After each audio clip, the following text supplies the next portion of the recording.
والخلق يصفقونا.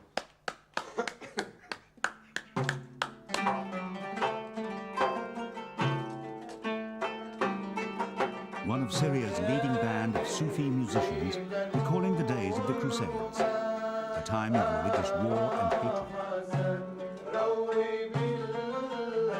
The centuries-old song has taken on special significance over the last few months.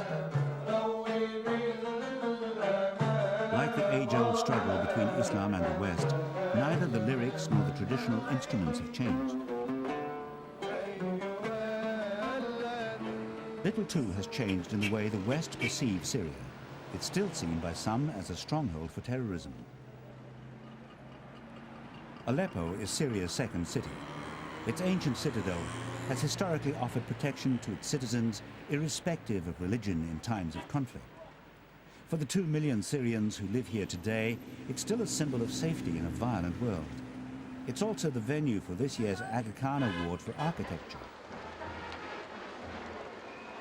With well-known figures from around the Arab world gathered for the event, Syrian Prime Minister Mohammad Mustafa Miro raised the question of terrorism.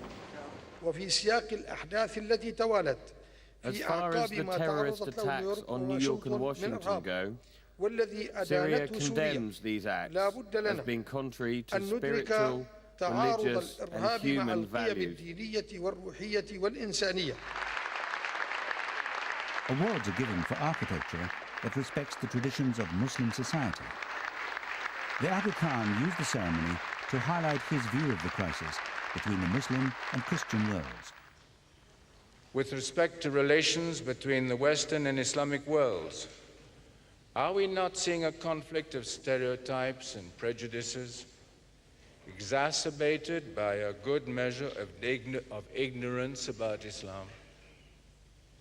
There are, of course, some differences, but if superficiality and trivialization can be set aside and be replaced by the will to go deeper and to seek a solid foundation for mutual understanding and respect, it can be found in the common heritage of the Abrahamic faiths and the ethical principles that they share.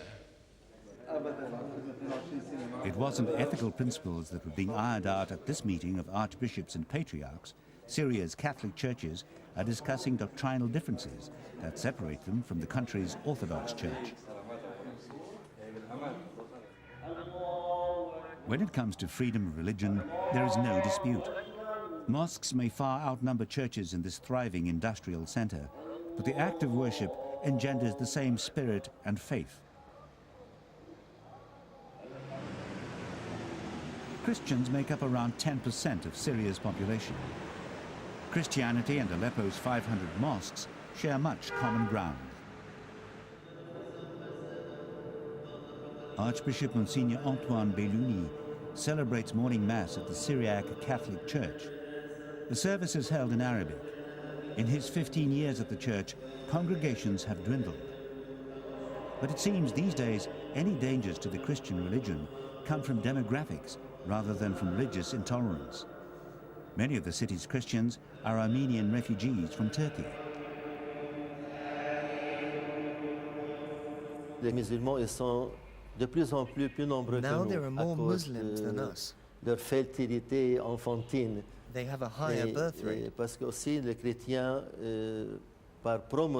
Christians often go abroad to study to better themselves and don't come back. So there's been a decrease in the number of Christians. This city is a friendly place, especially under the current regime with Bashar Assad, a successor to his father Hafez Assad.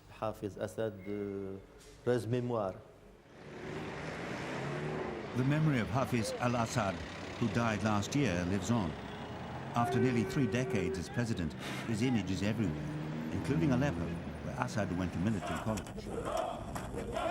His popular son Bashar, who trained in London to become an eye surgeon, continues the same policies as his father and is as unremitting in his condemnation of Israel's 1967 invasion and occupation of Syria's southern territory.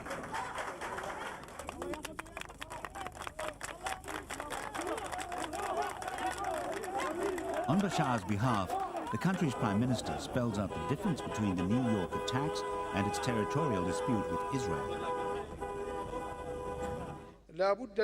We must realize that there is a clear distinction between terrorism and religious belief. In order to fight terrorism, one must look at the reasons behind it, and it is up to the United Nations to work on clear guidelines to end terrorism.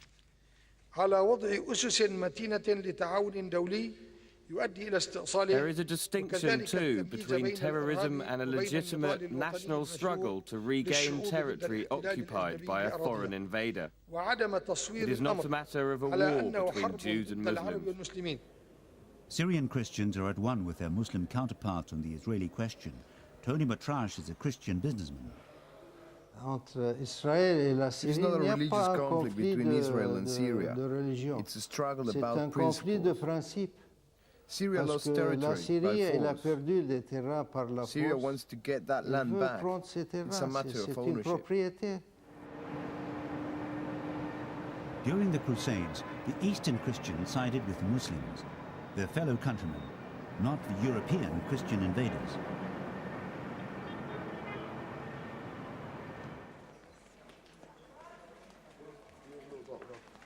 In Aleppo's ancient souk, that same allegiance can still be seen at work. The two religions coexist in the dark alleyways and narrow lanes. Throughout the souk area, Christians and Muslims live and work together. At the Sisi House, one of Aleppo's favorite restaurants for tourists, the co-owners are a Christian and a Muslim. Il y a plusieurs communautés There qui are vivent several ensemble depuis communities des who've lived siècles, together for même on peut centuries, remonter depuis since Jesus Jésus-Christ. Christ, in fact. La présence des chrétiens et des musulmans et de The toutes les coexistence of religions, Christians and Muslims c'est un phénomène and other tout à fait religions is a phenomenon that normal is pour quite nous, natural for que us. les étrangers But n'arrivent it's pas à one comprendre. outsiders can't grasp. Le jour où ils comprendront When they do ça, understand this évidemment, fact, ils they'll vont realize comprendre that it's que a c'est un stable pays country sûr where they où can ils come peuvent with venir en complete toute security. sécurité. The restaurant has been virtually empty since the Twin Towers tragedy. After 11 September, when the radios and the media speaking about Christian and Muslim people, here in Syria, I feel that I am Christian. Because why they are speaking about Christian and Muslim people?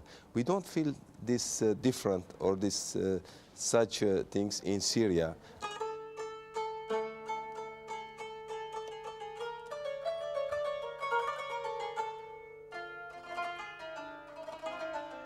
Syria's relative isolation in the Middle East by the West stems from its forthright condemnation of Israel. This stance may not always strike a chord with the West's current policies in the region, but it does underpin Syria's reputation as the strongman of the Arab world.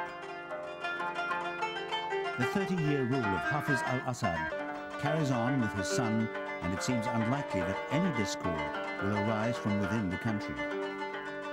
The only sour note is with the old foe, Israel.